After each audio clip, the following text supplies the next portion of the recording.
প্রেম কিংবা বিয়ে যেটাই করেন, করলে ভদ্রলোকের সাথে করবেন, না হলে সারা জীবন একা থাকবেন। নিজে টাকা কামাইবেন, ঘুরবেন ফিরবেন পরিবারের মানুষগুলোকে নিয়ে, আর সম্মানের সাথে বাঁচবেন।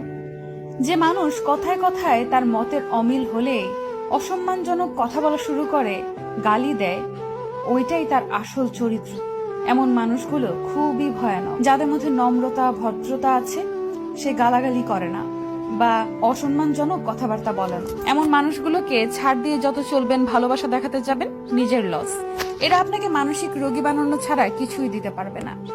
এমন সম্পর্ক থেকে যত তাড়াতাড়ি সম্ভব বের হয়ে আসা উচিত। কেউ কারোর জন্য মরে না। জীবন নষ্ট করার জন্য একজন অযোগ্য লোককে নিজের জীবনে জায়গা দেওয়াই যথেষ্ট।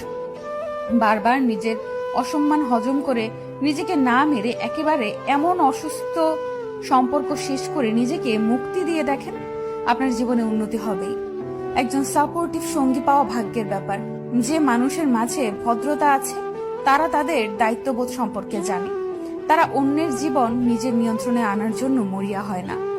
আমি আমার পরিচিত এমন অনেক মানুষ চিনি যারা জীবনে অনেক ভালো কিছু করতে পারত, কিন্তু তাদের জীবন নষ্ট করে দিয়েছে তাদের জীবন সঙ্গী।